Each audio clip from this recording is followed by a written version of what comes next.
Okay, then I think we will start today's session. So I welcome you all to the weekly doubt clearing session for the course Smart Grid Basics to Advanced Technologies. So I hope you all have gone through the content of week 1. So I'll just briefly introduce myself. I am Adyasha Sahoo and I am working as a PhD scholar at the Department of Electrical Engineering, IIT Roorkee. So we will be meeting for the next 12 weeks to discuss each week's content first, and then we will briefly go through some multiple choice type questions.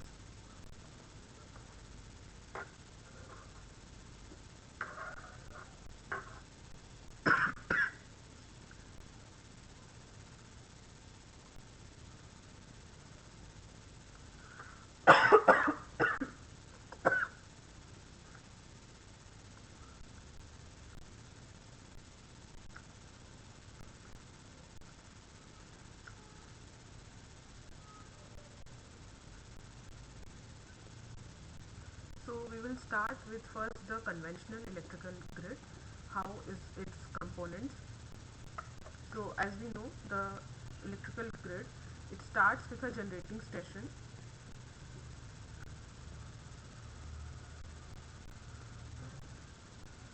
Oh, sorry. Yes. So first, thank you for letting me know. So first we will go through the components of the conventional electrical grid, and then we will go through the components which will be added gradually to make this grid smart. So this electrical grid, so the first part that you can see here is the generating station, right? So basically it is divided into three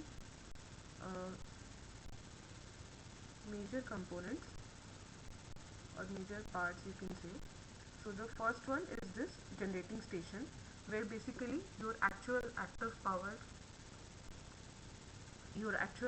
power is being generated. And since this is a conventional grid, so you can see here we have conventional generating resources. So can you give me an example of a conventional generating source?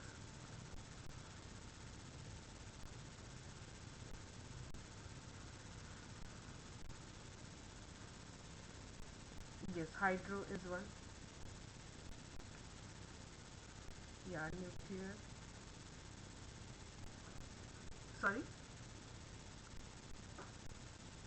wind, solar. Yeah, wind, solar. These are not conventional resources. So these are coming newer technologies under the smart grid era. So first we are discussing the conventional power system that we had in the, let's say, earlier 1800s and 1900s. Yeah, so basically the major supply for generation earlier was coal based power plants or thermal.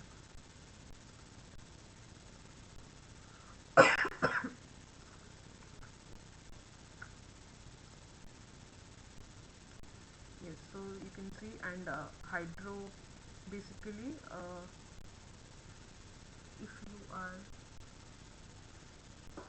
aware that this uh, if I say this is the power generated and here I have time, so we know that the load is not constant over the time, it is varying at all points, right?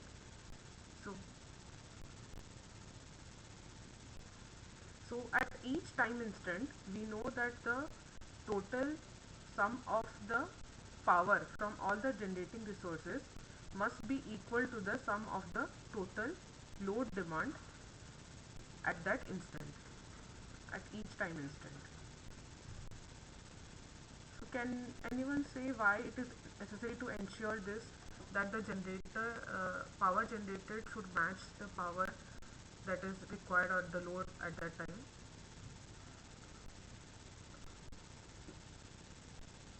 Yeah, to maintain a constant frequency.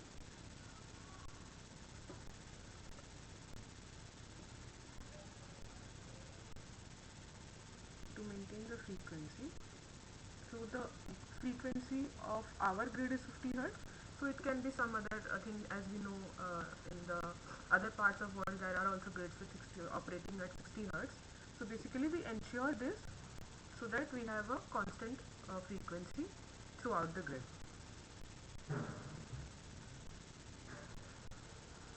So let's say we are having a 24, we are studying the power generation for a 24-hour system, and let's say the variation of generation or load, so it is somewhat like this, let's say. So if you see that during, let's say, this time t to t minus 1, t plus 1, sorry. So let's say if we talk about power, earlier let's say it was 100 megawatt and now it is, let's say, 80 megawatt. So we need 20 megawatt of ramp down. So are you aware of this ramp up and ramp down terms, or is it new for you? Okay, so basically ramp up or ramp down is basically the change in the power. So as I am saying, let's say at t, at instant t the power was 100 megawatt. So and in the next instant we see that the power that is required by the load is 80 megawatts. That means we need to decrease the power output. So decreasing is ramping down. For the generator we need to ramp down the generators, that is decrease their electrical output. And similarly, let's say if we want to increase the power output, so it is known as to ramp up the generator. So here for this example, so we need to ramp down the generator by a quantity of 20 megawatt, and let's say this time interval is 15 minutes. Let's say this t was at evening 6 p.m., that is 1800 hours, and t plus 1 is, let's say, 6:15 p.m. So how can we reduce the electrical output of any generating resource? Or let's say we are talking about coal plants. Earlier, let's say it was generating 100 megawatt of power, and now we want that it will generate 80 megawatt. So how to decrease its electrical output?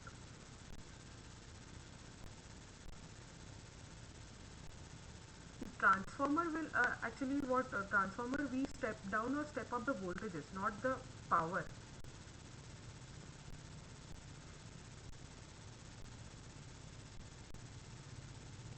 Yeah, basically what happens in a generator, you have a input mechanical force, so that may be from your coal or hydro or anything. So that mechanical input is being converted to the electrical output. So if you want to decrease the electrical output, it means that you want to decrease the mechanical input to the generator. So let's say for the coal, you need to decrease the pressure of the steam.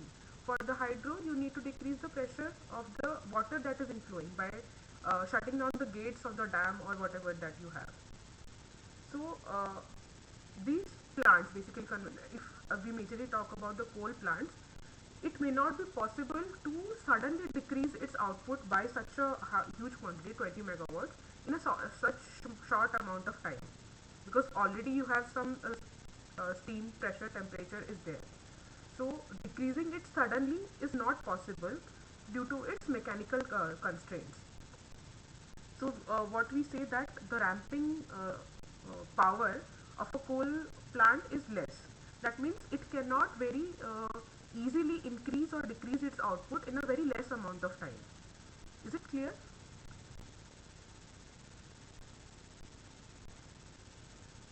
So if you are unable to decrease the output in the given amount of time, what will happen is the generation will not match the load and we will have differences in frequency. So that's why these hydro generators were very much important earlier, because they had high ramping capabilities. Like within minutes they can change they can change its active power output by a large margin, and hence they were important for matching of the load with the generation earlier. And hence these hydros, due to their great ramping capabilities, they were very much crucial for this matching of generation and load. So we will see that with the incoming of the resources of this solar and energy storage, so they also have high ramping capabilities to assist the system operation basically. So this was in the generation side. So once we have the generation, then basically we step up the voltages to transmit it over long distance through the transmission line. So as we know that transmitting the power at higher voltages help in reducing the losses and all. So that's why we step up through the step up transformer and then transmit the power to reach basically the load. And when we reach the load end side, we again step down the transformer to match the voltage level at the customer level, and then basically through the distribution transformer the power reaches our home. So that was, you can see here, the power flows in a single direction. One way flow of power was there from the generator to the transmission system and then finally to the distribution system to the load. So that was one way flow of power. So that completes our conventional electrical grid. So as we discussed the generation, so they can be thermal, hydro, nuclear, and with the smart grid era now we have renewable energy resources. So we'll go through them in the coming slides. And the transmission, they can be either of high voltage AC or high voltage DC. So that we'll see in the next slide, the advantages of HVDC over HVAC, or under which application we need to have HVAC transformation, and in which circumstances HVDC transmission is favorable. Then in the distribution side, so now what we are having is a AC distribution grid, but with this renewables we'll see that the concept of DC distribution grid is also coming up. And then the customers, they are of different types. They can be industrial consumers. So some industrial and commercial consumers, they sometimes are directly connected to the transmission level to the high voltages, and domestic are basically connected at the lower voltages at the distribution side.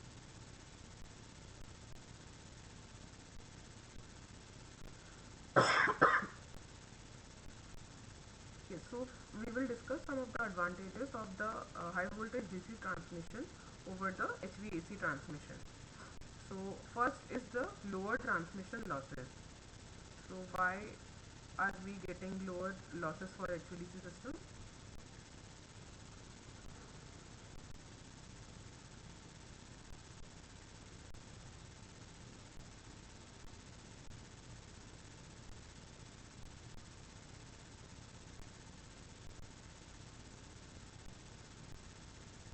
No, that we are doing for frequency matching, right? They, here we are just talking about the transmission part, transmitting the power from the generator to the load through the transmission lines or cables. So there are two types of transmission types. One is either through DC transmission or through AC transmission. So we are saying that this loss of power, let's say from the generator you got 100 megawatt of power, and when you transmitted it over, let's say, 100 kilometer of length, then after traveling 100 kilometer, if the power is, let's say, at 98 megawatt, that means 2 megawatt of power was lost. This is meant by transmission losses.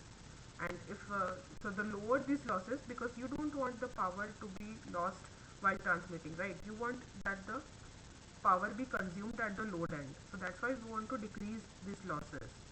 And why these losses are taking place? In the form of,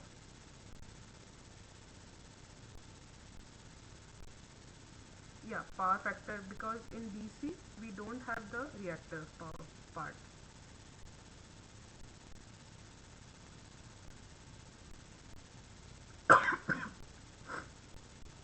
So losses are basically due to this I square Z component, right? So Z is the impedance of the line. So basically I square, for Z is R square plus X square.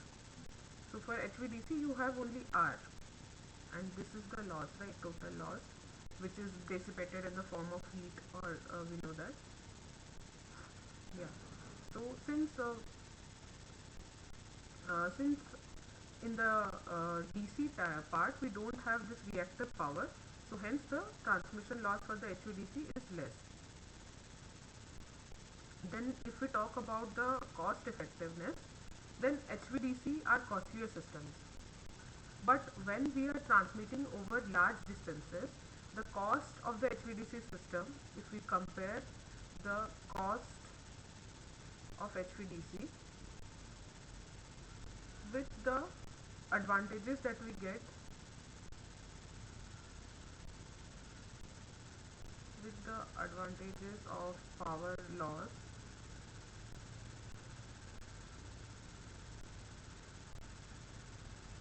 so for long distances only, for long distances the cost of installing a HVDC system is less and the advantages are more. That's why for large distances we tend to basically have this HVDC system, but for shorter distances we need HVAC systems, because the benefit that we get from reduction of power losses, that is very less. The construction of the HVDC system for shorter distances, it is more. That's why for short distances we go for HVAC systems. And similarly we have increased transmission capacity, because again there is no Q here absent. So similarly no reactive power losses, and since it is DC, so synchronization is also not an issue. Hence this HVDC you can use to connect two asynchronous areas, means two areas having different frequencies,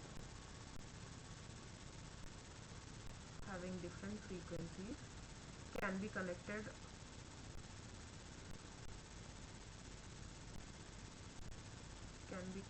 using the HVDC link, whereas for HVAC you always need a synchronization. And it is easier for renewable integration, since we know that mostly the renewable solar or wind, they are solar, not wind, so they are having DC output, that's why. So if we will look have a look at the major HVDC projects going on here. So here are some 13 lists, if you can see, starting from Vindhyachal, BTB, Drihan Dadri to from Raigad, Trichur links. So you can see there are two types, back-to-back type HVDC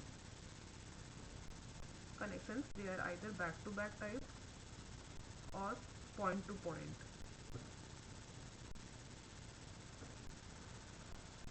So in the back-to-back type, it is used for shorter distances, for connecting between short distances, and point-to-point HVDC transmission we do for longer distances. So why in the back-to-back type connection, basically, if you remember, we have a rectifier and a converter here. So only at the same station,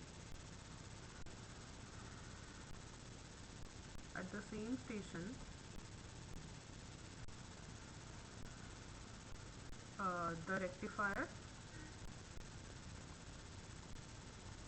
and the inverter are located.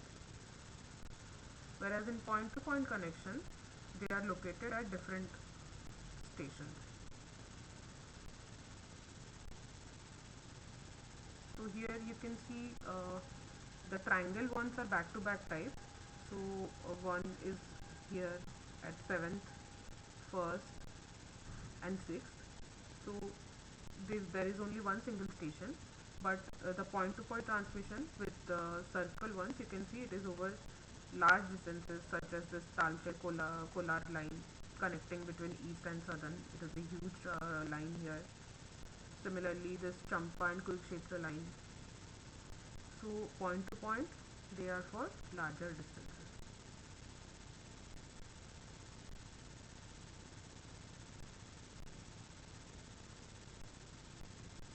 Then we will see some of the regulatory authorities who are looking over the operation of this Indian power system. So first is this Ministry of Power. So the role of the Ministry of Power, yes. So the role of Ministry of Power is to basically lay out the various. It is you can see the apex body. So it is the topmost in the hierarchy, and all other institutions come under this Ministry of Power website. You can go through, then it is having generation, transmission, distribution, all divisions come under this Ministry of Power. Then for CTU, that is your Central Transmission Utility.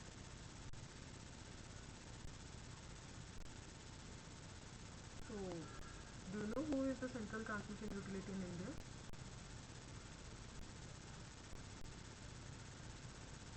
PGCIL, Power Grid Corporation India Limited. So its role is basically installation,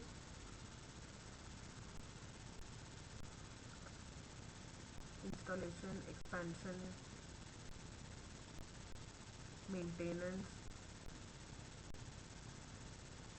of the transmission system at the central level. Similarly, you have STUs, means the State Transmission Utilities.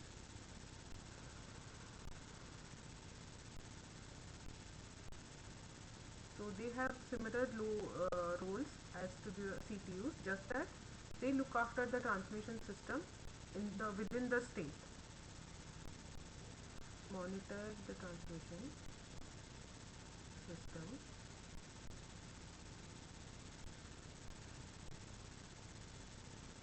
within the state. So its jurisdiction lies inside the state only, the lines which are connected inside that state only. Whereas for the Central Transmission Utility, it will look after interstate transmission also. Then you have CEA, so it is Central Electricity Authority.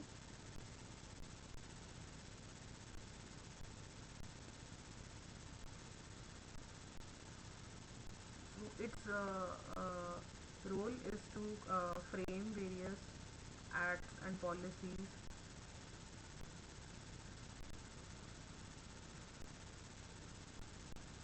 like if you remember, the last Electricity Act came in the year 2003, that was framed by this body basically. Then you have a Grid Controller of India, which was formerly known as the POSOCO. So it is the system operator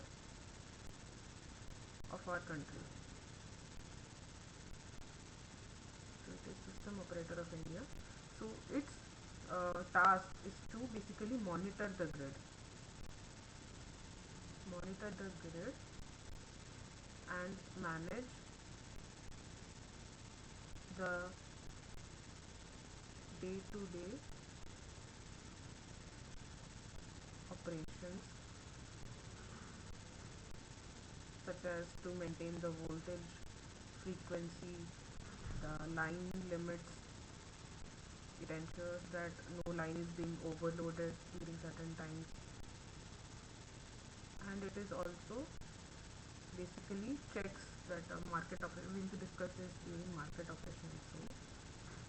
So this POSOCO is the system operator of India. Then we have lastly CERC and SCRC. So similar to this CTU and STU, they are at the center and at the state level. The regulatory bodies concerned for billing purposes and all.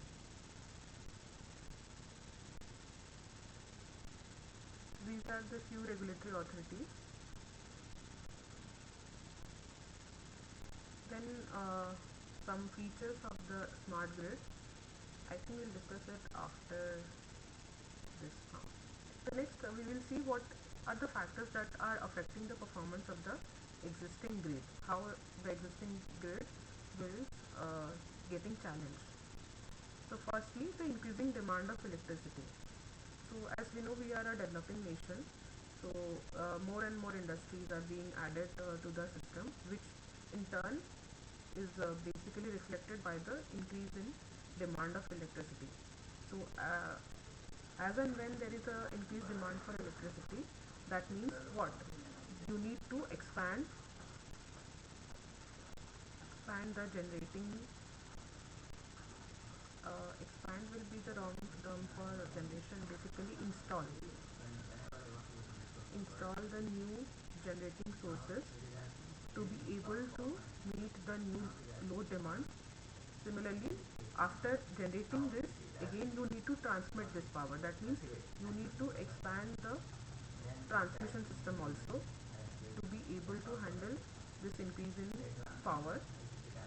Expand the transmission system, and similarly at the distribution system also you need to have more you need to build more distribution lines, install more distribution transformers, and they will also lead to issues in voltages and frequency. So you need to have more voltage control and frequency control devices, such as your fax devices or your shunt reactors and capacitors.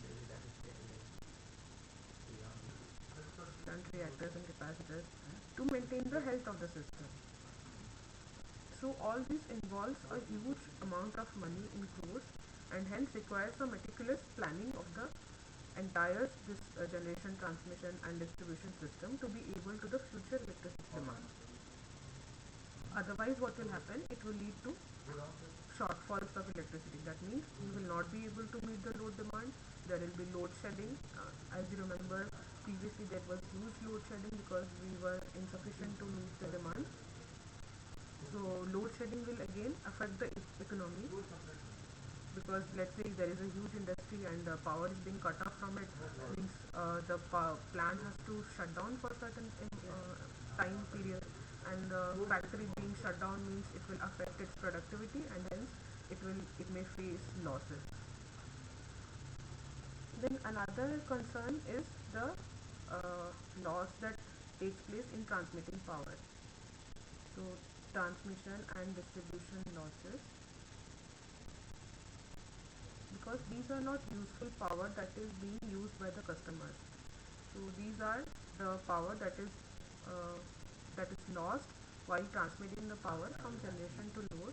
So we need to reduce it for increased efficiency. Then peak demand management. So as I was saying that the load is not same at every instant, it is varying at each and every instant. So at some hour of the day, so you can see there is a peak here. So this is the peak demand of the system.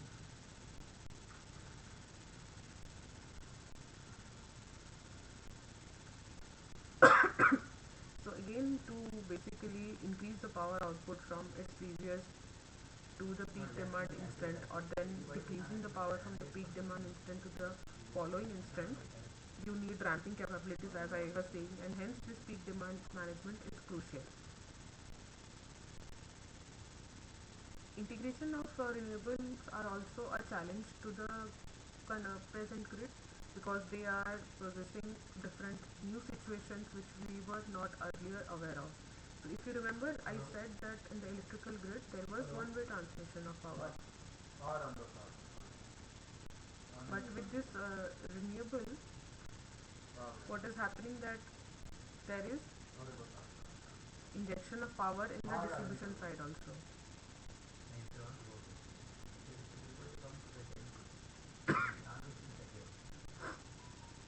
So this may possess some issues in voltages and frequency. So hence this is not easy to integrate renewable to the present system. We need various standards, and it needs meticulous planning to integrate this renewables to our system. Then obviously this earlier we had this coal power plants. So they are using basically fossil fuels, and in this process also huge amount of emissions are taking place. So they are basically aggravating the issue of global warming, and hence we are trying to shift to a sustainable and greener solution such as the renewable energy resources. EVs are also coming up, even though their maturity is evolving each day. So by the use of these EVs, again the problem of global warming or sustainability can be improved, because instead of using this petrol and diesel, we are switching to greener fuels. So and this better customer satisfaction is basically about load shedding, for reliability of power, quality of power. Earlier days, the quality of power is also not good. That means, if you remember, the light bulbs, they were dim because the power quality issues were there in the system. So these all are various factors that affect the satisfaction of the customer. Then difficulties in meter reading and basically electrical theft in the distribution side is also, in distribution system, is also a challenge. Then poor efficiencies of conventional power generating systems. So basically the efficiency of a coal power plant is very less, around 50-60%. So the technology has to be upgraded. Technology needs to upgrade. And all these technological advancements will basically lead to new business opportunities. So installation of new generating resources or expanding the transmission system. So that means, so these involves crores of monies, and hence there creates new business opportunities for the various companies such as ABB, GE. So these are major industry players who basically install substations, upgrade substations, install transmission systems, cables, and all, and hence they are unlocking new business opportunities for them. Then aging assets and lack of circuit capacity. So each these transformer generators, they are basically having certain lifetime of 25 years or 50 years, 30 years, not 50 years, 25 years to 30 years. So after that their efficiency will decrease very fast, and also their reliability will decrease. So we need to plan that when to retire these resources, retire or replace these resources, replace the old assets or upgrade the assets. In security of supply, security means that power must be available at all times to everyone. Here thermal constraints means that the power, when it is flowing through the circuit, so it is basically there is, as I said, I squared Z loss in the form of heat. So which in turn will lead to heating up of the conductors, and if it is very high, then it may also lead to melting of the conductors. So you need to ensure that the power loss or the power that is flowing is not over its thermal capacity, because each basically transmission line, it has certain limits, so certain voltage limits, thermal limits, and the stability limit.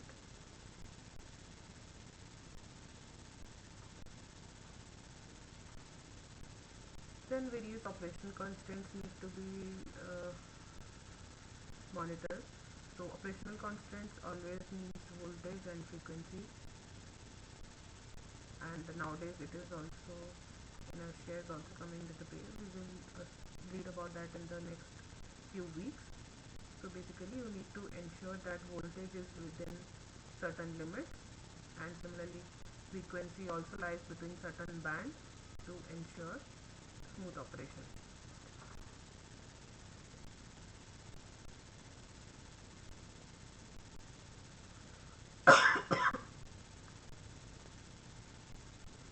So coming to this smart grid, so it is having few definitions.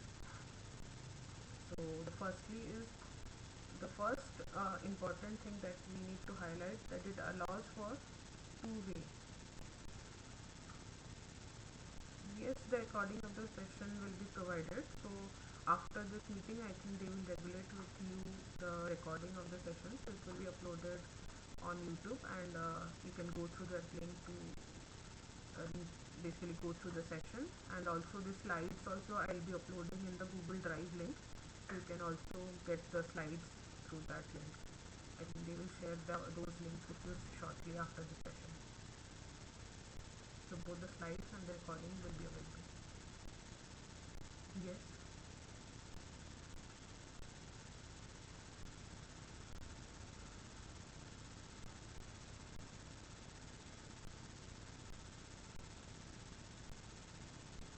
Okay, it allows for two-way communication.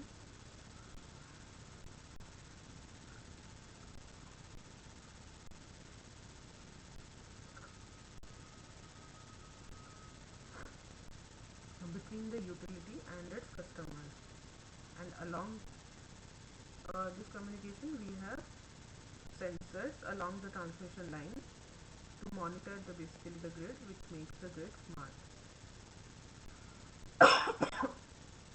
And the second definition, that was that it can intelligently integrate the actions of all users connected to it. So what are the users that are connected to it? They are the generators, the consumers, and basically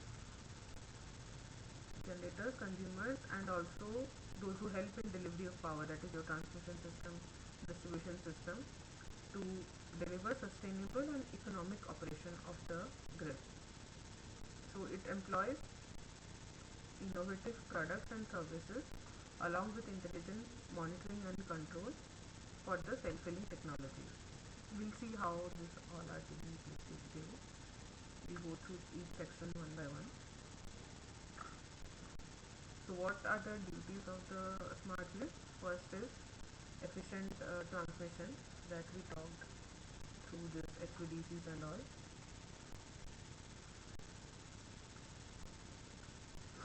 Then quicker restoration of electricity after power disturbance. So we know even though we are trying to maintain this voltage frequency at all instants, but still something can go abruptly wrong which may lead to failure. So this may be partial or complete. You can say blackout or extreme or disturbances due to which the power supply may be interrupted, or faults. So once any such event is occurred, yes, there is a YouTube channel and I think they will share with you the link of the channel shortly, and if not, I'll also post the channel link from the next week onwards in my PPT.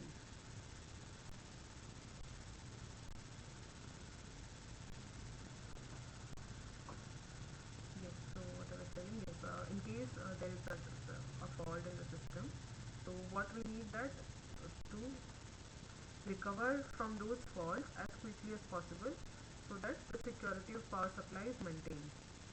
So for that we need automatic, we will see first for that what we need to do, first you need to identify that the fault has taken place.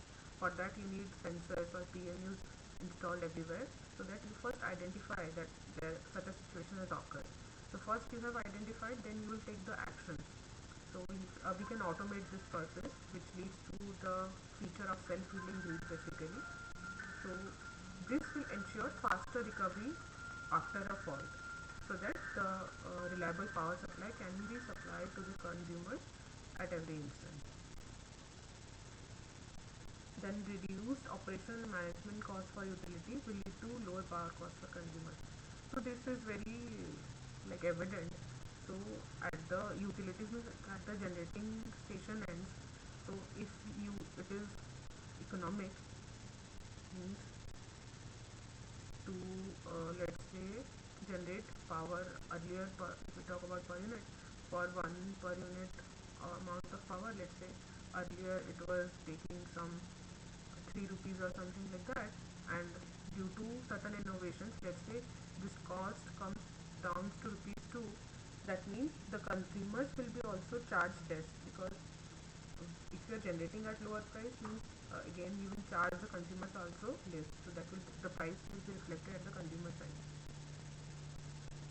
Reduced peak demand, which will also help lower electricity delays. So this peak demand, they can be reduced with the help of renewables. So we'll see how it is able to achieve. Then increased integration of large-scale renewable energy systems. So large-scale already solar and wind plants have been integrated in our country. Better integration of customer-owner power generation systems, including renewable energy systems. So customer-owner power generating stations means your rooftop solars that you have, or some micro turbine, or some small biomass type of plants that are basically connected within the consumer premises. And then improve security of supply.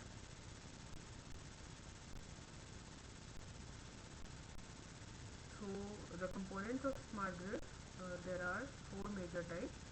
So smart infrastructure, smart communication, smart management, smart protection. So we'll go through them one by one. Before that, I think we skipped one slide before it. Yes, I think we went through all this here. the deities. Okay. So first, coming to the infrastructure, smart infrastructure. So infrastructure is divided into two parts. First is the energy system and second is the information system.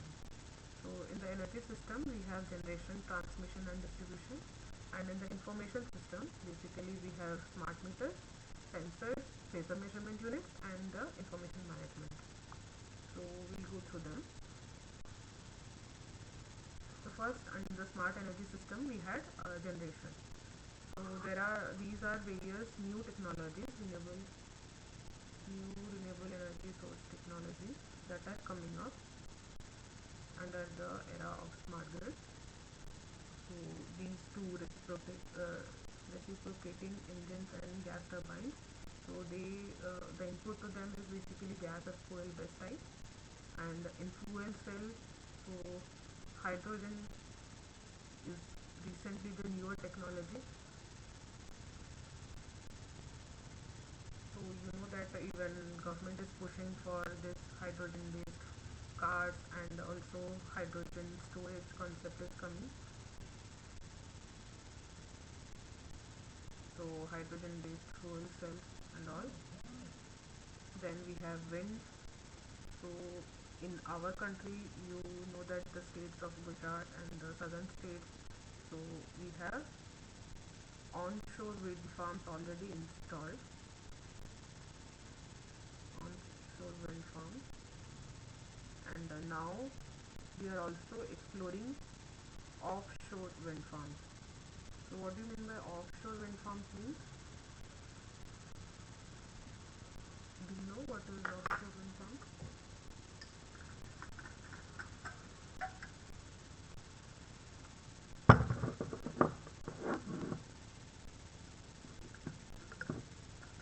Basically, for wind energy, the wind speed is very high within the sea.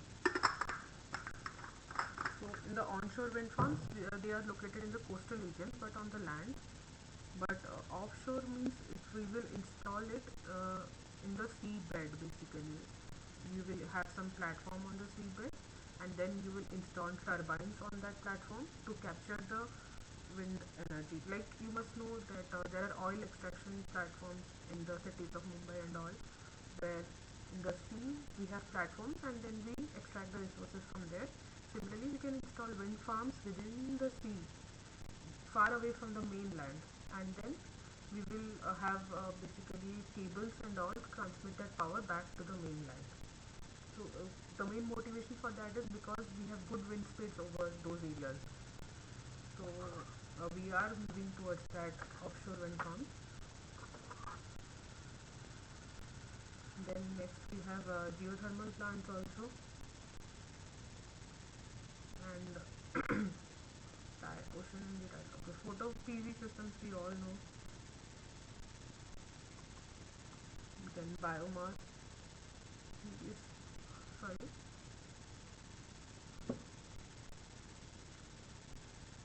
Yes, yes.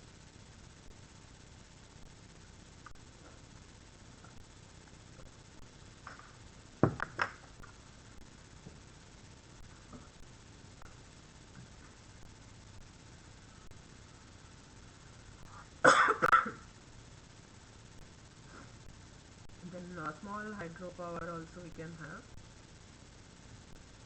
Then lastly, this ocean energy basically for your tidal energy system. So similar, they are very closely related to the wind energy system, the mechanism of the tidal energy system. So they are closely related, and we are trying to harness this power also. You know, high tide and low tide, there is difference in water levels during the evening and the morning period, so that can be harnessed to produce electricity for the tidal energy system.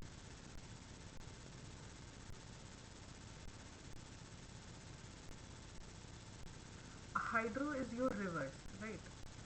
For mainly.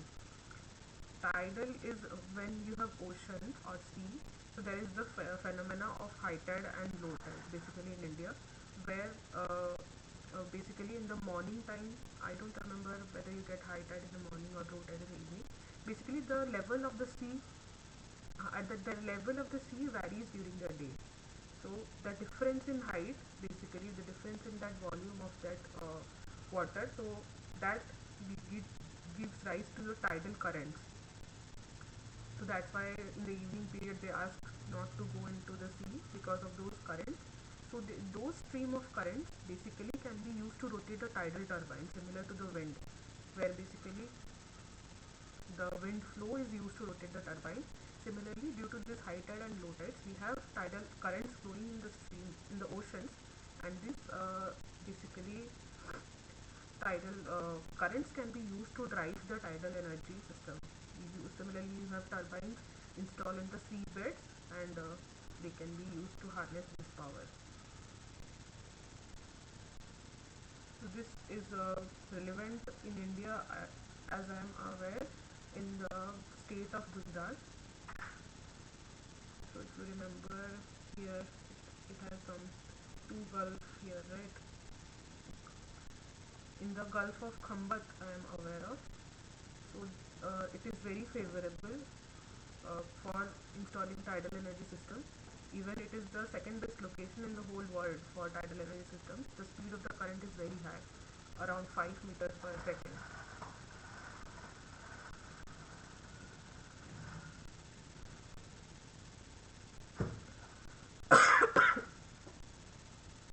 Sorry. Reciprocating engines, its input is, as far as I remember, some gas. Basically the mechanical input to it.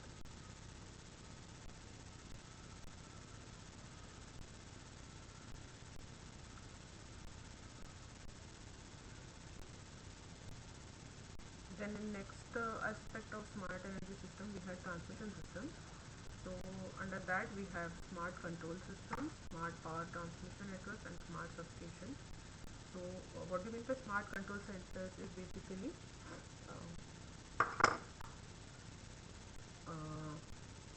as you know, to control the basically power flow or to monitor, to vary the power flow, vary or control the power flow, or to maintain the voltage. So you see, this is the line. Let's say this is the sending end of the line, this is the receiving end of the line. So if there is a power flow in this direction, so we all know there is a voltage drop. This is V1, this is V2, and this in some cases, so no, V1 is greater than V2, there is voltage drop.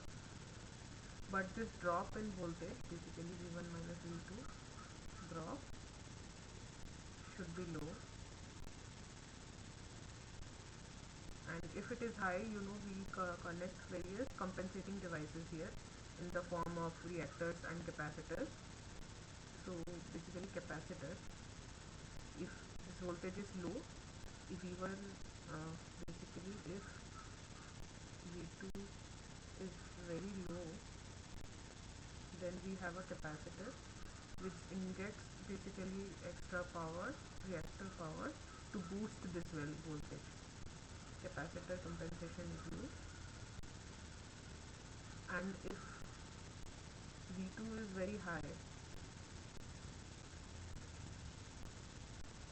then you have reactive compensation to maintain the voltage here. So all this type of controls, earlier it was done manually, that if you see the voltage is varying, you switch on a capacitor, you switch on a reactor, or remove any device, or there are tapping in transformer also. So these processes can be automated with the help of smart control centers, that you will have the sensors, and if they detect any variation in voltage or something, then automatically this switching can take place. Similarly, smart power transmission networks, you know, we have various PMUs installed to monitor the health of this. And similarly, at the substations, you have breakers and switches and all those things. So basically, automating those automating these processes.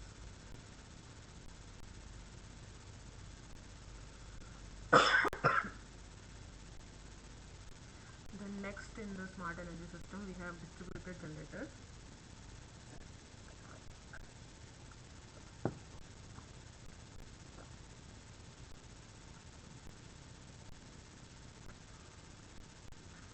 So distributed generators means your rooftop solars, your wind, biomass, small scale in the range of kilowatts. So these are your distributed generators connected in the distribution side at the consumer premises. Similarly, sophisticated power flow control mechanisms, as we saw for the transmission side, similarly for the distribution side also. Then lastly is this concept of microgrid. So you know that the distribution system is radial basically. So let's say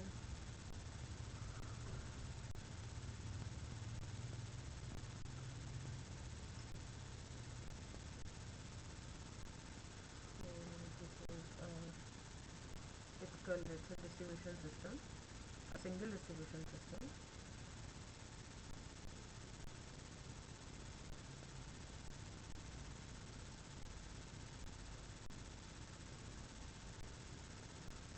So this can be considered that it is a network, a network of microgrids, meaning that we can consider that this portion is a self-sufficient microgrid 1. This is another microgrid NP2. So it will have its own small generators in the PV and all.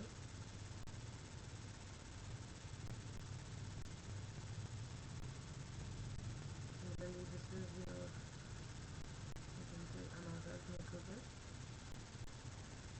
So each microgrid will have its own generations, it will have its own loads, own control mechanisms, own protection. You can see a mini version of the system, and it is operating on its own, and they can also communicate with each other. These microgrids communicate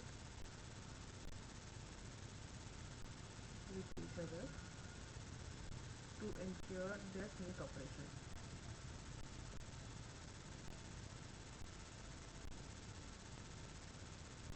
So what it means that, let's say you have power deficit in this microgrid. That means the sum of the generation is less than the load. That means it requires extra power, microgrid 1. So it can communicate with the microgrid 2 or microgrid 3 that if they are having excess generation during that time, we can basically inject that power here in this feeder. It can flow through this feeder or through this feeder from microgrid 3, and hence it will move to microgrid 1. Yes.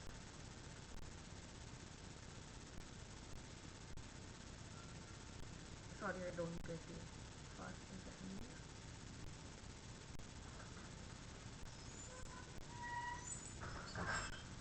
The duration is from 4 to 6, right?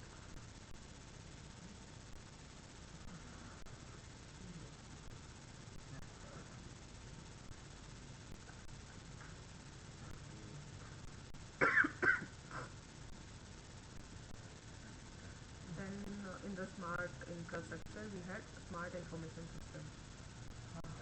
So for that we have basically this is the smart information system. For that, first component is your smart meter.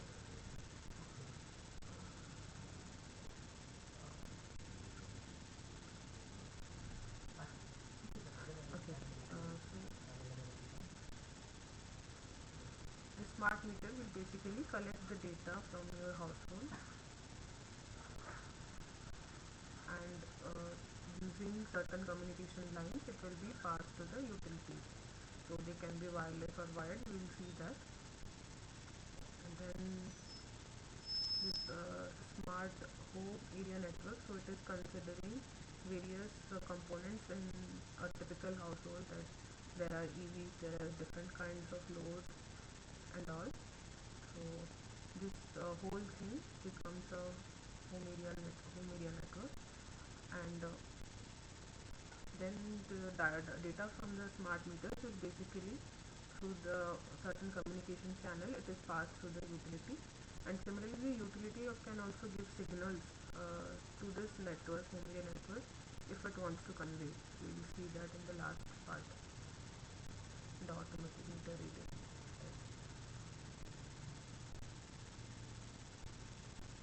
Then for the smart communication, we know they can be of wireless or wired type.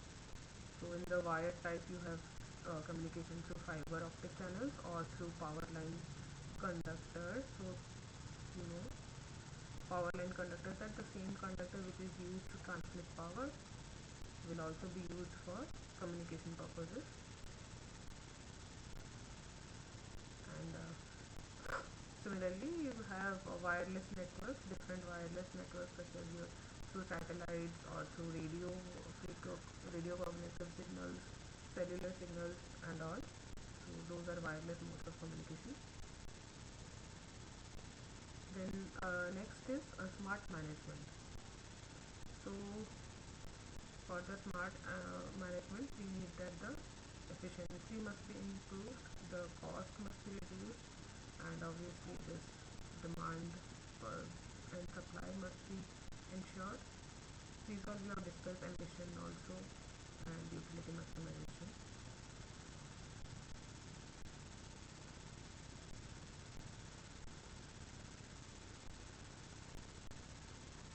Okay, next I think this is smart protection.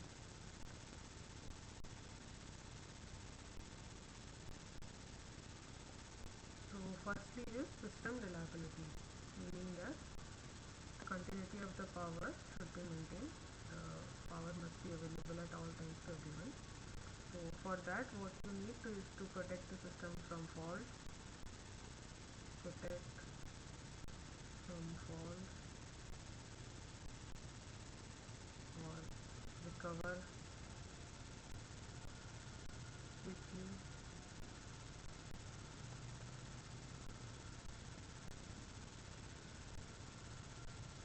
So prediction and prevention. So how can you basically this prediction and prevention means that you know you have various sensors and PMUs, phasor measurement units.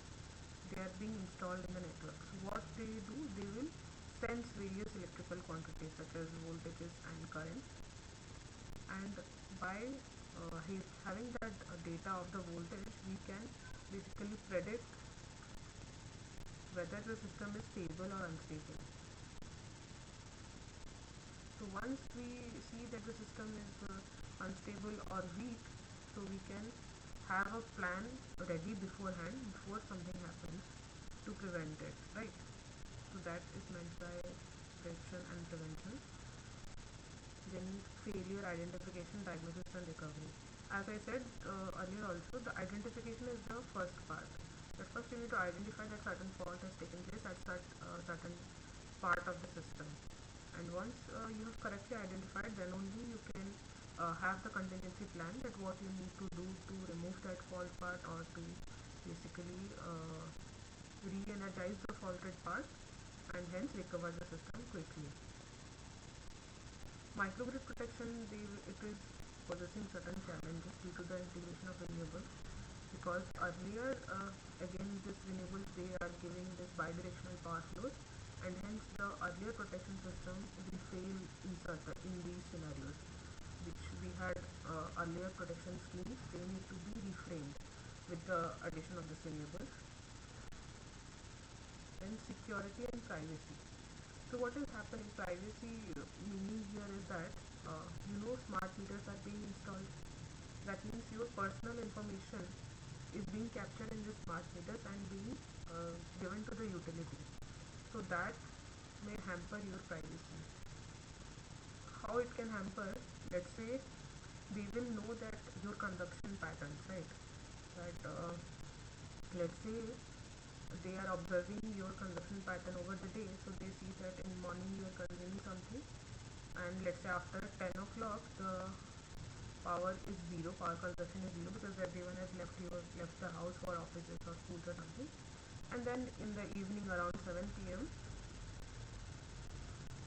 this is 10 a.m. the power is increased. So over the days, over the months, with this same kind of information they have, they can predict that no one was present in the house during this 10 to 7 period, 10 to 6 period. So if certain antisocial or unsocial person gets this information, they can try to break in your house during this period. So hence having this data is also dangerous. So we need to protect the privacy of the consumers and at the same time also protect the operation of the system.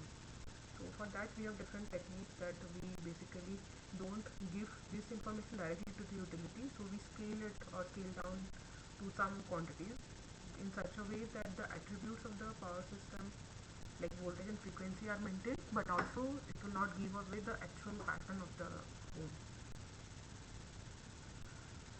So this is this privacy in smart metering that I was just talking about. Then security in monitoring and measurement.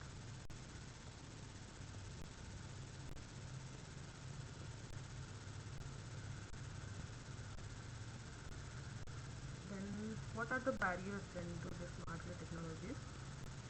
So huge amount of investment and lack of financial resources. As I had said that installation of the smart meters, PMUs, these are very much expensive. The smart substations that we are talking about, they require installation of various components, and it will require huge amount of investment.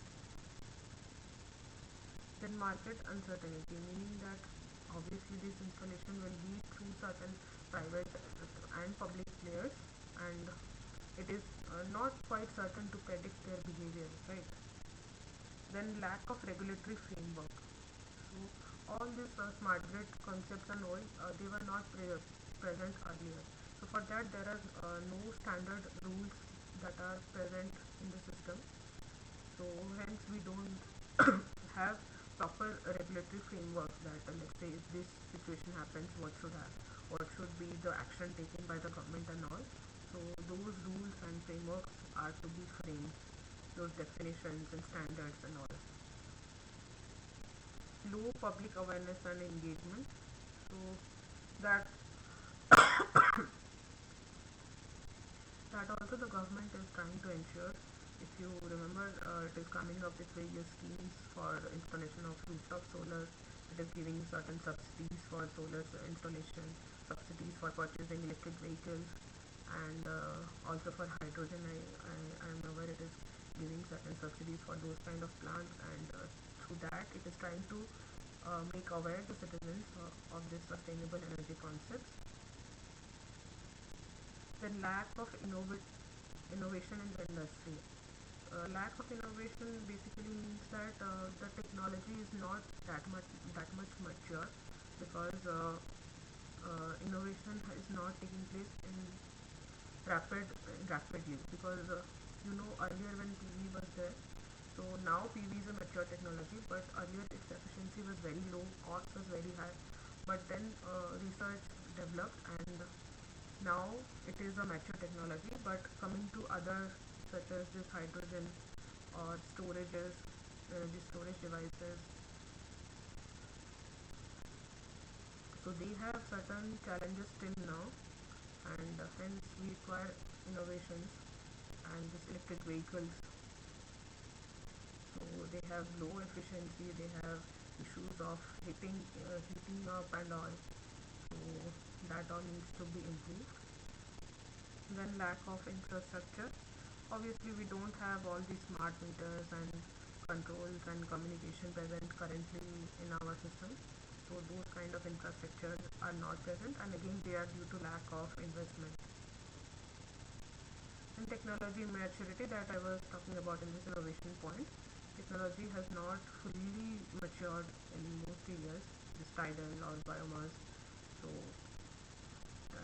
as and all it will progress, is the efficiency of the system will increase. Then integration with large scale renewable. Again, integration of renewable is not quite easy. You need to ensure various standards and all. The need of advanced bidirectional communication, cyber security and privacy. What will happen, that we are talking about this automation, that everything will be automated. If certain situation happens, then we have a plan and the system will act accordingly. What will happen is that if at this automation center you have a cyber attack, means let's say you had a sensor which was sensing the voltage, and let's say the actual voltage was some 1.01 per unit. Okay, so this this is acceptable voltage, but a certain cyber attack person, what it will do, it will change this value of 1 per unit and it will show that it is some 1.2 per unit. Basically it will change the data that is coming from the sensor. So what this automation sensor will sense that no, 1.2 per unit means the system is not healthy, so it will go and do some actions which are not required, which may lead to fault in the system. So hence this automating everything also exposes them to the risk of cyber attacks.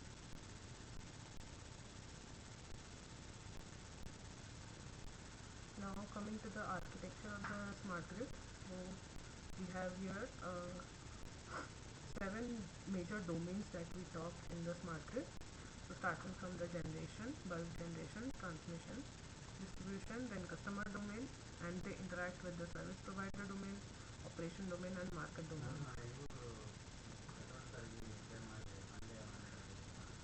So we'll briefly go through them one by one. So customer domain, as you know, this is the home network, industry and commercial. So there they are having EVs and home appliances, and solar generation is also there. Basically distributed generations are there, storage are connected here, automation, small wind are there, and various loads are also there. And then meters are connected here to basically read the data here, and this domain is interacting with the service provider domain, the operation domain, which will basically look after the attributes of voltage and frequency, then a distribution domain and market domain. Next, coming to the market domain. So here firstly we have this BER aggregation. So why we need this BER aggregation is, let's say distributed energy resources, they are very small capacity of 1 kilowatt, 5 kilowatts, in this range.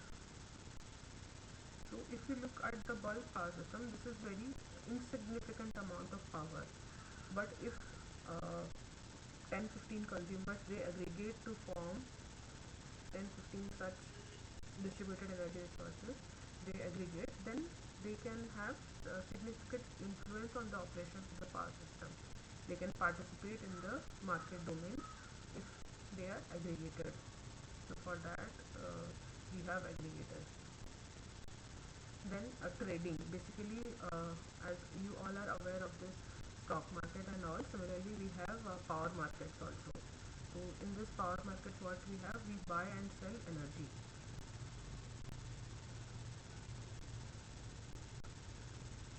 So energy buy and sell, so that comes under the market domain.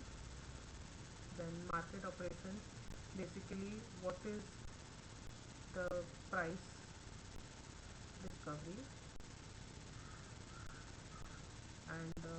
things that happen in the market operation: price discovery, second is the dispatch decision. Basically, let's say there are 10 generators participating. So what happens is, generator 1 will say, I am ready to sell 10 megawatt of power at 5 rupees per kilo, 5 rupees per megawatt, let's say. Another generator comes and says that I want to sell, basically, let's say 10 megawatt at rupees 3 per megawatt. Another generator comes and tells that I need to sell 5 megawatt of power at 6 rupees. And similarly, there will be loads also participating. Let's say B1. So these are willing to sell power, and here the consumers, they are trying to buy the power. So these consumers, let's say it wants certain 2 megawatt of power at 8 rupees, and similarly, let's say you have pool of consumers here also. So what happens is that they come to a single platform, and each one is basically giving its bids and offers. So what the market operator will do, it will combine all these offers from both the buyers and sellers to have the final price discovery and dispatch decision. So from here, the market operator will basically finally tell what is, because here you see different prices are here. So it will basically have some algorithm to compute this one single price. So everyone will be paid, all the generators will be paid at this single price, and all the demands, they need to pay at this single price. And similarly, dispatch decision means it will finally tell the generator 1, okay, you had offered to sell 10 megawatt, but only 8 megawatt of power we need from you. Similarly, G2, let's say 6 megawatt, and G3 you tell 0 megawatt. And similarly for D1 also, you have the final dispatch decisions.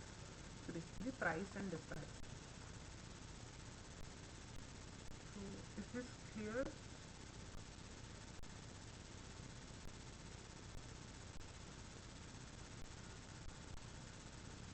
Okay, moving on. Ancillary operations means anything that is supporting to the delivery of power, and it is not the actual power, but it will help in basically delivery of the actual power, such as your frequency, voltage, reserve, inertia. So those all come under the ancillary operation. Then you have market management. So this market operator has to contact with the independent system operator, so that this dispatch decision does not basically hamper the voltage and frequency of the system. So that the ISO will take care. The market operator will communicate that this is the dispatch, this was the dispatch decision, and then ISO will validate that with this dispatch decision the system will work fine. Then only this dispatch is fixed. Otherwise, this dispatch has to be revised.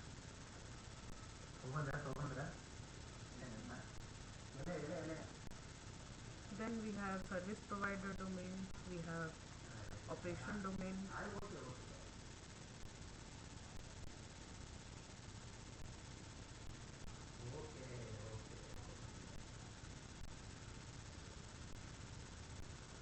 Then we have a bulk generation domain, transmission domain, and a bulk generation domain.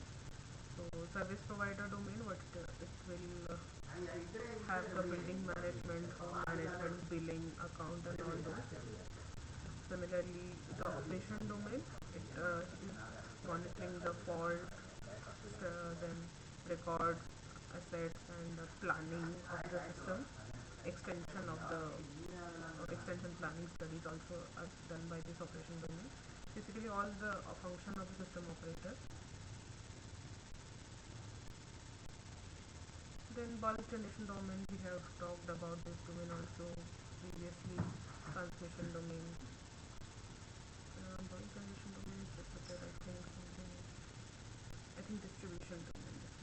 Yes, this is distribution domain. consisting of storage, distributed generation, and their control.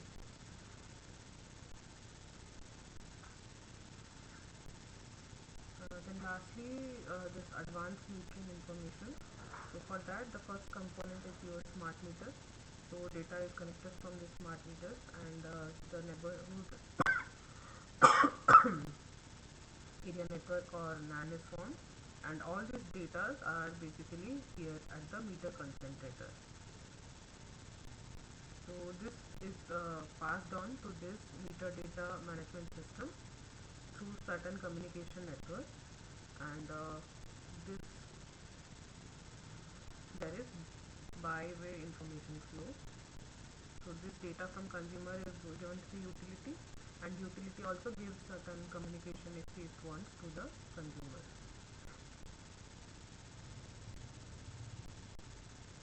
Then smart grid standards. So there were various standards mentioned for interconnection of DERs for binary situation awareness, substation protection, time synchronization, and cyber security. So those are just type of remembering the standards and data.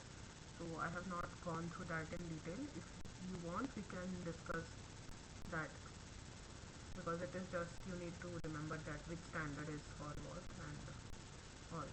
That's why I have skipped that part. And next class we will discuss the to maintain the continuity.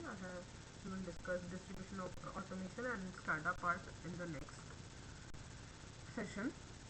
So this was the brief overview of week 1, and now we will go through some multiple choice questions.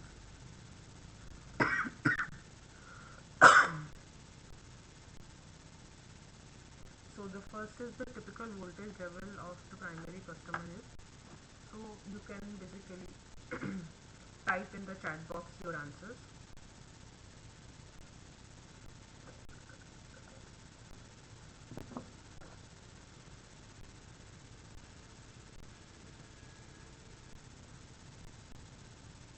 A primary customer is basically connected to the transmission side, and secondary is at the distribution side. So I am getting couple of 11 kV.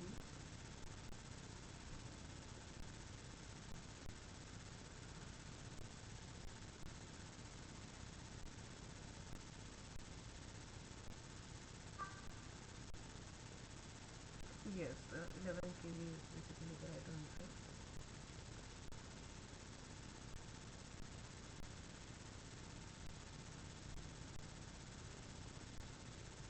Then the next question is, yes, thank you for your answer. Which of the following is not the characteristics of the existing grid? That is your conventional, because we are not still at the smart. So manual monitoring, failures, blackouts, self-healing, one-way communication.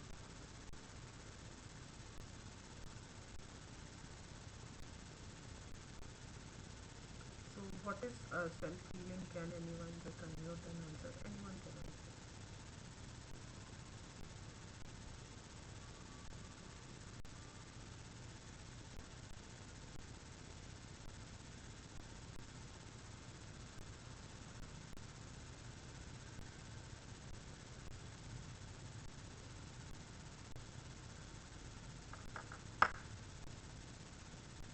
Anyone?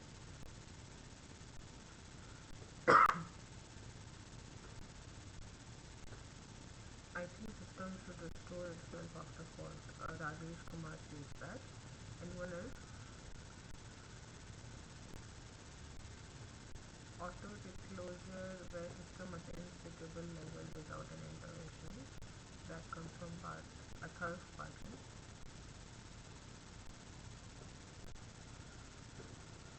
Yeah, basically those at the substation level, the auto reclosure of breakers and some switches, those functioning, those which can be automated.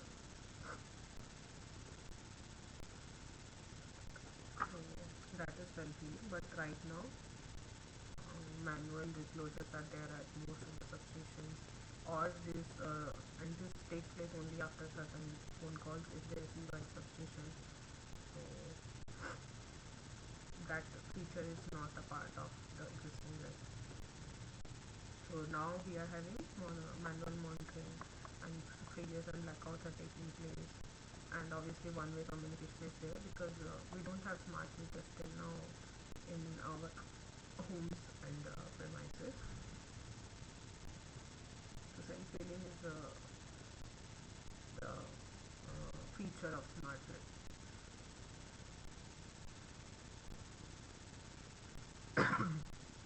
Which of the following may not be a barrier in smart grid technology? So lack of infrastructure, lack of financial resources, lack of regulatory framework, or integration of grid with very small renewable generation.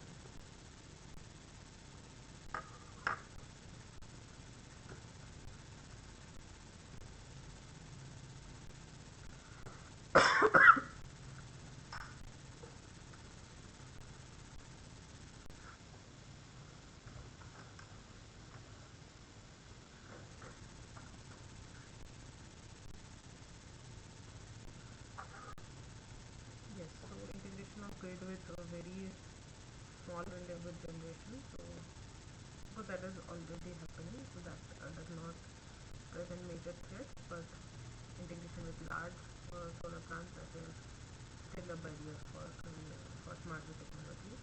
And as the standards and all, they will be framed properly, frameworks, so it can be done easily.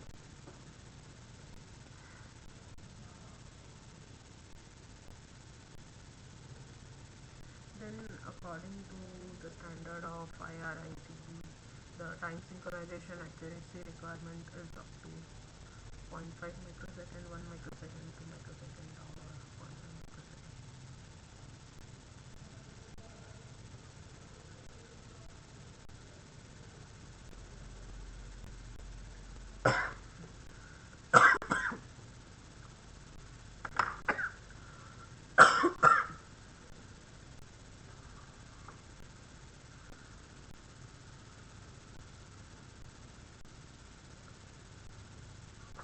Okay, 1 microsecond. Yes, that is the correct answer.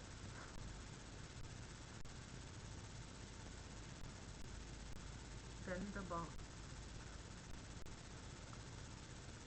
the boundary of customer domain typically considers which type of meters.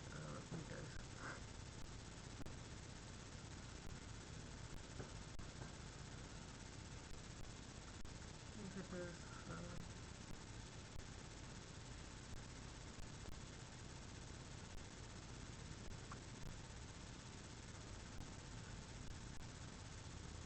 it is quite evident. It is energy services interface.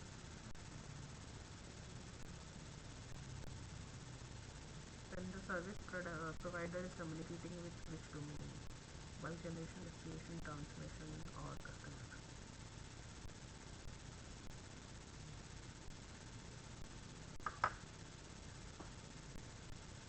Someone said distribution.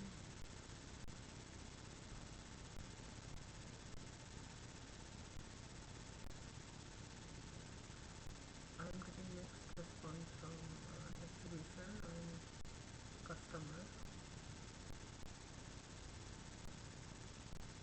Those who are saying distribution, can anyone who can say how the service provider communicates with distribution domain?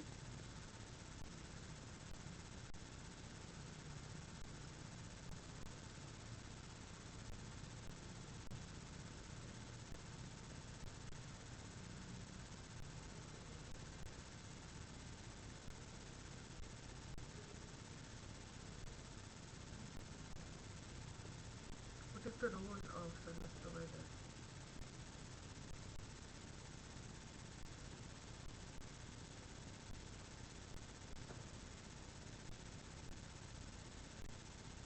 Anyone can unmute and say, or how service provider communicates with the customer domain accuracy and data.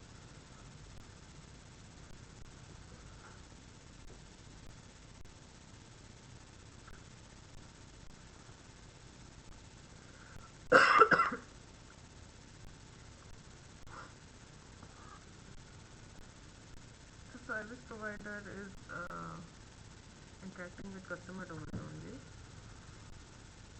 because it deals with the metering, billing, and basically installing those wires to your homes and all. That is the role of the service provider. So it is dealing with the customer domain, not with the distribution domain.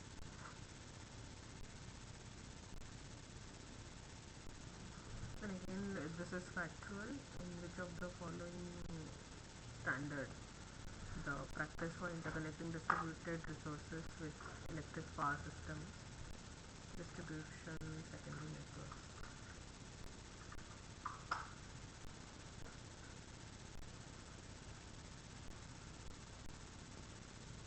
So some are between 1547.4 and 1547.6.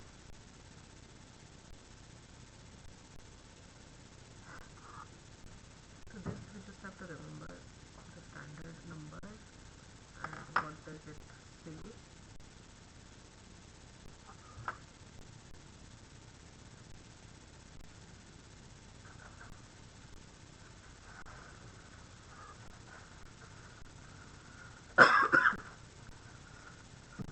Yes, it is 0.6 only.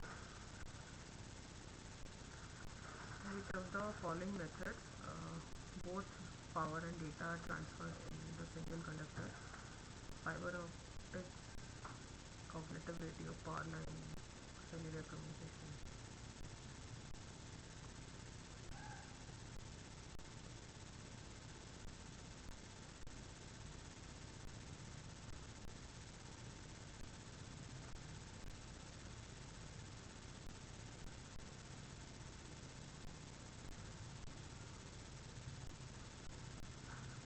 Yes, it is power line communication.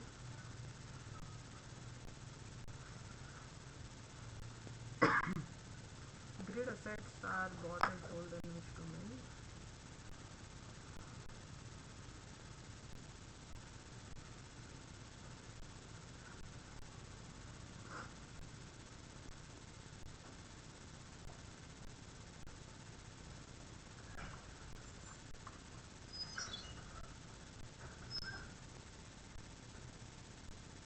I think all of you are correct. It is market. Then what is or are the boundaries of customer domain? Meter, energy service interface.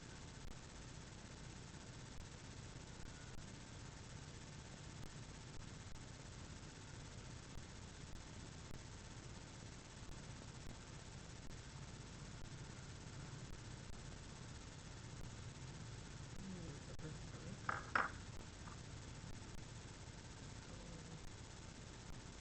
Any doubts, anyone?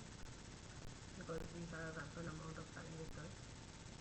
We have, I think, 25 minutes. Yes. Yes, you are audible, Athar.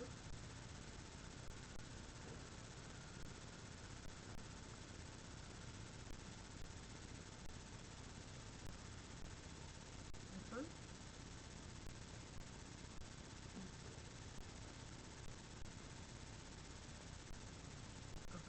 Few notes of what are you? Yes, Athar, can you be correct?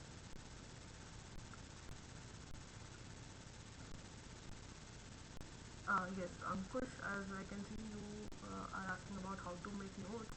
So, this notes for the weekly videos that you are getting, are you asking about that?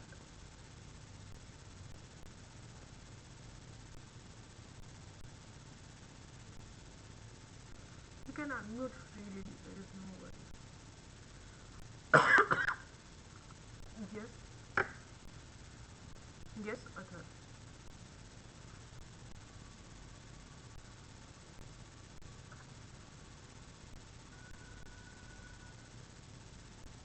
Yes, not in the announcement group. Basically, all the PPT that we went through during this discussion.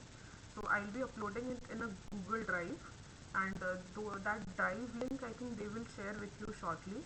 Both the I think the drive link and the YouTube link for the session. So you can go through the session videos at the YouTube link, and the PPTs will be also available. So if you're talking about making notes for this session, you don't necessarily need it, because you will have the PPTs with you. And notes for the session, I think for the session also the PPTs are available. You are not in the community, I think you can join the discussion forum, and the mailing group also. I think they will remind you regarding the class, this discussion timings and exam timings and everything. So you are aware that you need to submit the assignment, right? If any of you have registered, have any of you registered for the exams or certificate?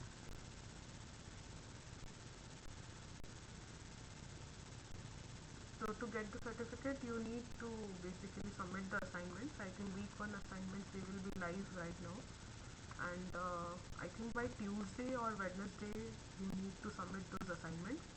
And out of the 12 assignments, I think best of 8 will be taken for your certificate. So submit those assignments so that you'll get good marks.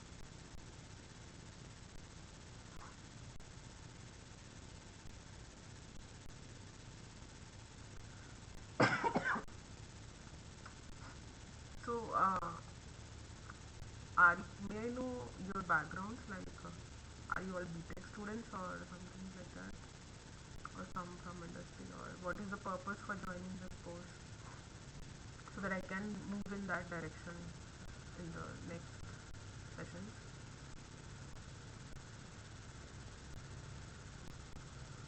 BTech double.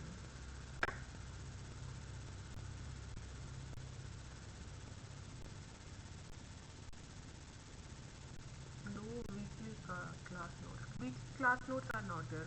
Weekly material that you get are the recorded videos, and I think the PPTs of the videos, and this doubt clearing session videos and PPTs. That is what you get from here. I get some tech student also.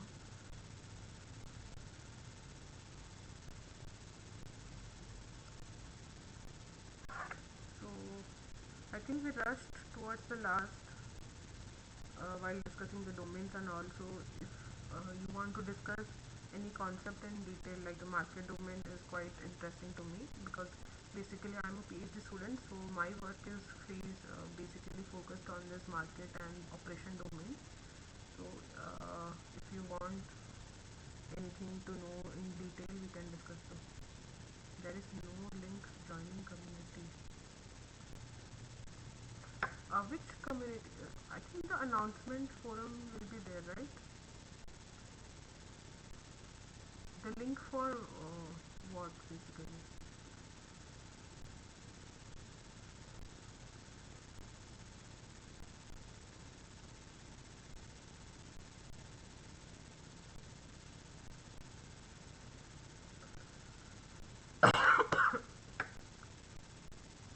Yes.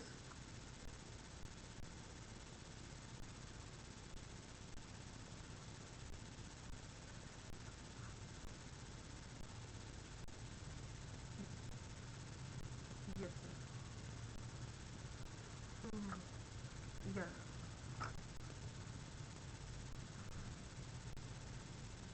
Yeah. Sure. So this independent system operator.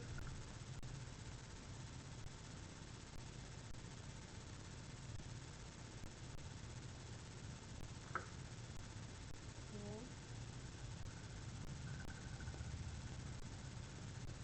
we know that system operator, from the term only, that system operator is someone who is looking after the operations of the system, the health of the system, right? It is looking that the system is running smoothly.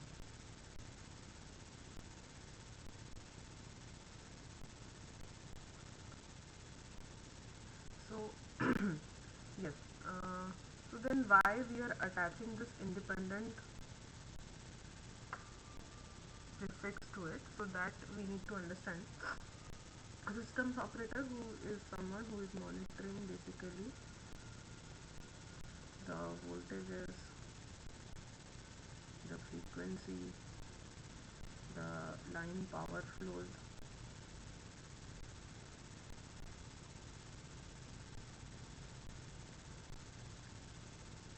of the power system.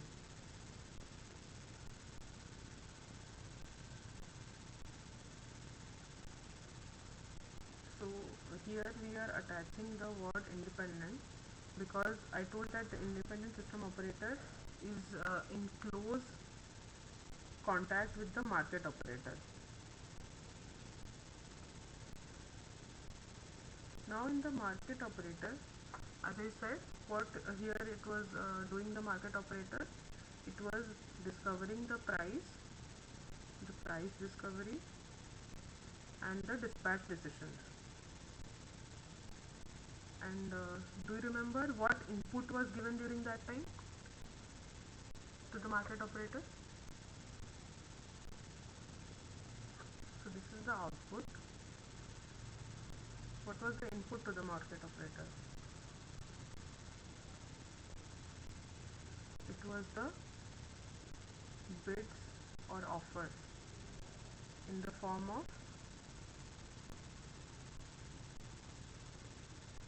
price and quantity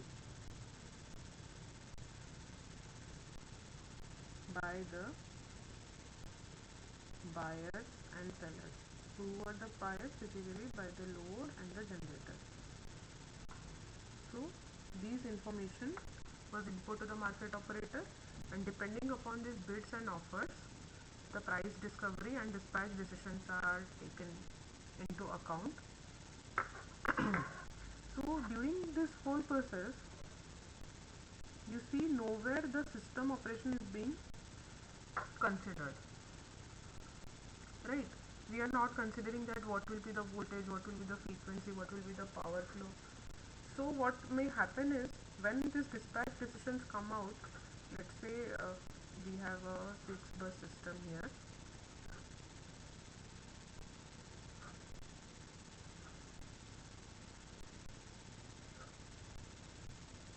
Okay, and let's say we have 3 generators here and 3 loads here.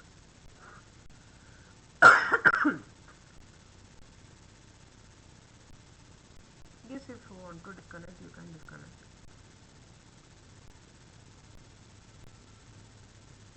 So after this, let's say price discovery and dispatch, let's say the line limit of this generator is, this line is 160 MVA or megawatt. Let's take megawatt. The limit of this line is 160, and let's say the load here is 260 megawatt. So after this price discovery, let's say this load is 260 megawatt. Let's say this is 20 megawatt, 30 megawatt. So what is the total summation load here? 310, right? And let's say the dispatch decision of this generator is 220. This is, let's say, 80 and 300, so this will give 10 megawatt.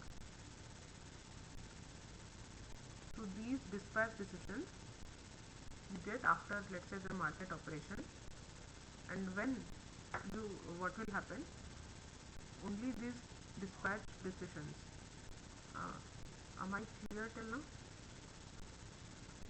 This will be given to the independent system operator.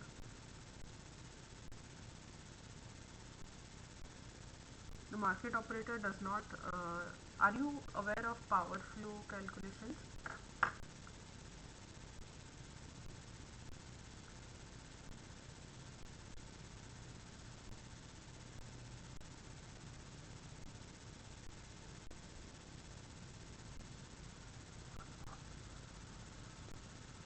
Yeah, basically load flow, what you do, you have the injections. Basically you have the generators dispatch, you have the load dispatch, and you calculate the voltage, and voltage is basically voltage magnitude and angle, and from that then we can calculate the power flow in the lines, right? So what this market operator will do, it will give these dispatch decisions to the independent system operator. So once the independent system operator has now the information of these injections, it will carry sorry it will carry out load flow studies to calculate the voltage, magnitude and angle at each of these buses, and it will also subsequently calculate the power flow through these lines. Let's say with this dispatch decisions, what the independent system operator finds out, that the power flow through this line is, let's say, 165 megawatt, which is greater than its limit. So if this dispatch is actually implemented in the actual power system, then this line will be overloaded. So what the system operator will now do, it will tell the market operator that this dispatch is not acceptable to me, okay, and you need to redispatch this power flow, basically power injections, so that this line is not will not overload. Okay, so the independent system operator, so it may tell that, okay, 5 megawatt is there. No, let's say this generator has to decrease its output to, let's say, to 15 megawatt, and this generator has to increase its output by 15 megawatt. I am telling this roughly, these values may not be correct, so that the power flow through this line increases by 5 megawatt, so that the power flow through this line will decrease by 5 megawatt, and it is 160 megawatt. So to ensure that the market dispatch that you are getting will not affect or hamper the operation of the actual power system, the independent system operator has to ensure that. So since my question to you is, why the market operator is not doing this load flow calculation himself only? Why we need the independent system operator to do that, another entity?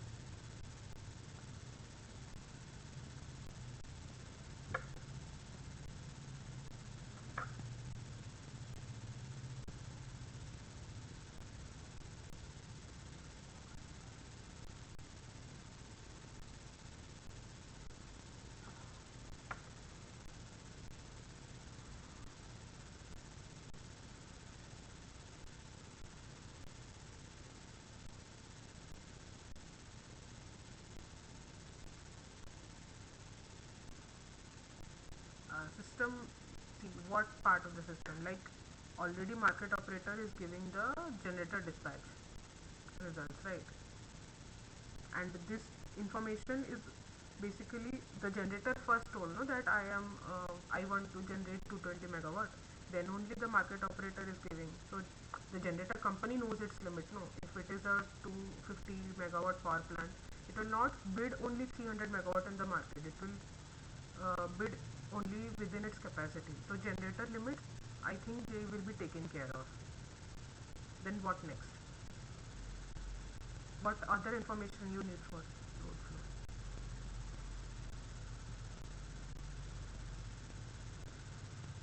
Yes, very good actually. So the major information that the market operator doesn't know is the information of the transmission line. For load flow, you need to know the R and X of this transmission lines, right? Because in those formulas you have G cos theta, B sin theta, something like that.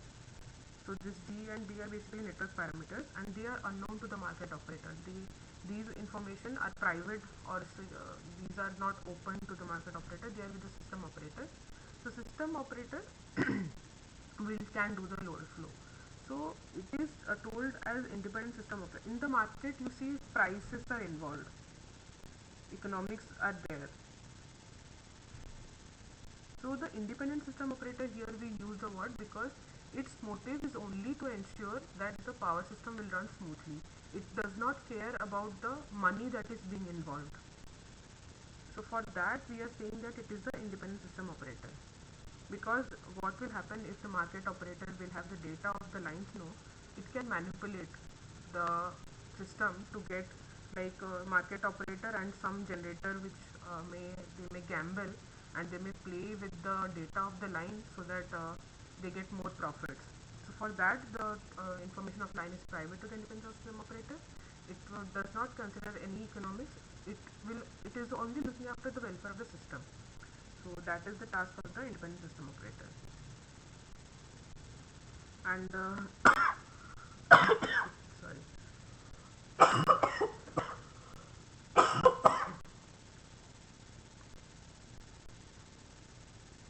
The next, I think we were talking about service provider, right? So in the practical, as a consumer, your service provider, who is your service provider?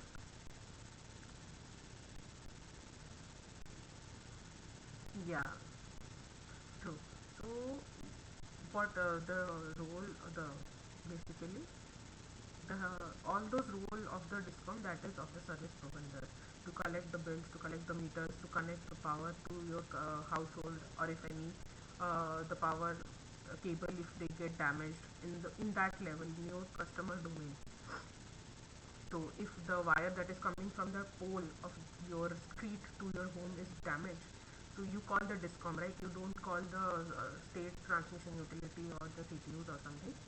So those operations, those management, and so offices, billings, and transformers at your neighborhood. So those are the function of the service provider.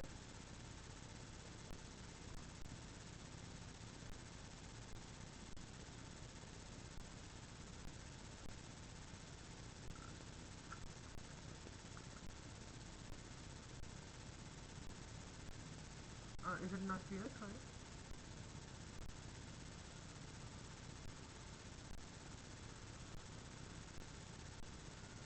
I was telling that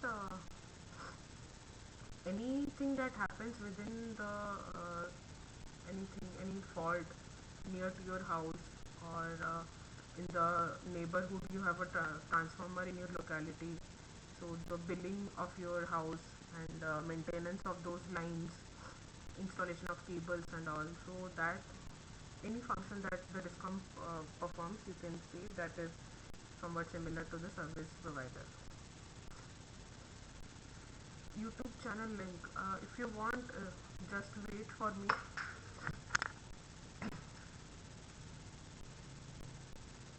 Maybe I'll just paste it here in the chat box. Just give me a minute.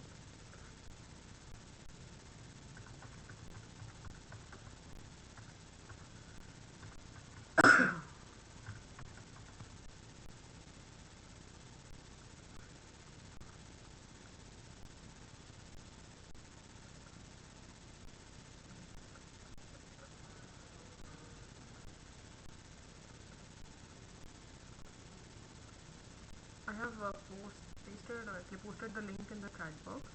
So I will be uploading this session within few hours today, so you can then go through that.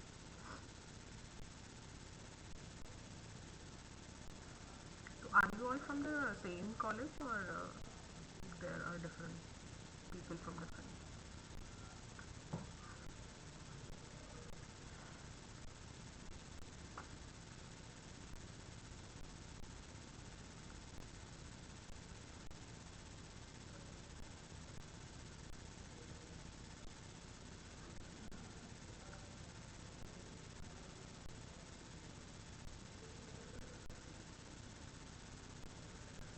Thank you for joining.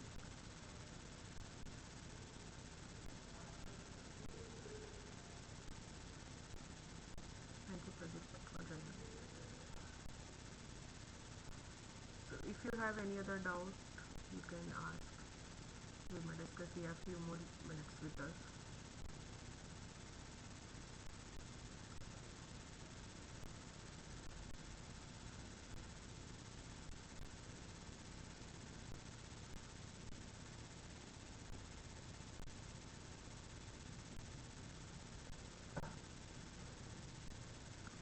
Last year question paper I'm not sure of because the question, I think exams are conducted offline only, or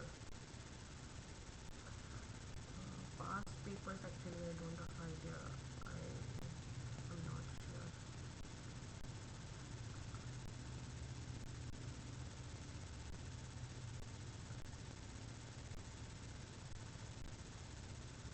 But I think you get only multiple choice questions in the exam.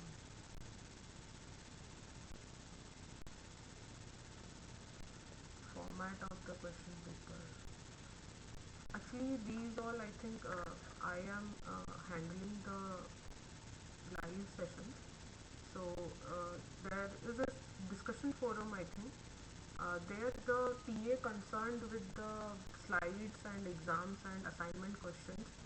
So I think they may help you with this query of exam pattern, and I'll also look through it and I'll let you in the next class. I'm not very sure actually. I think they are multiple choice questions only, but I will basically verify and let you know.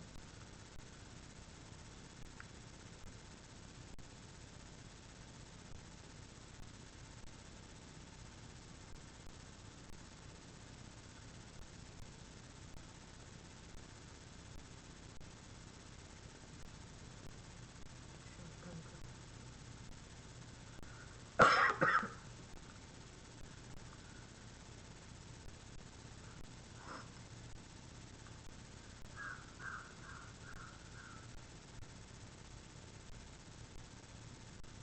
I think if no other queries are there, we will close the session for today, and we'll meet again in the next week, same time, Saturday 4 to 6 for week 2 discussions, and you may join.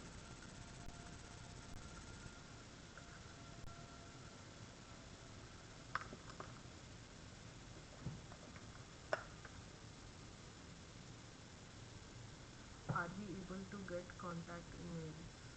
Contact emails as in my contact email? Sure, I will share my mail ID with you.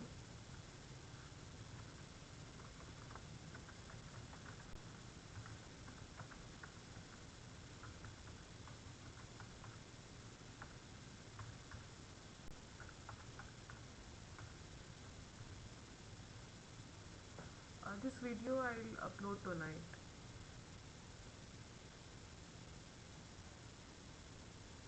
I have posted my mail in the chat section.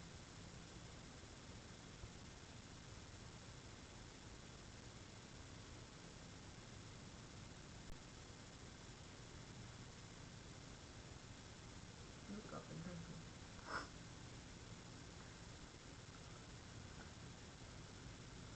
Okay, then I'll close the session for today.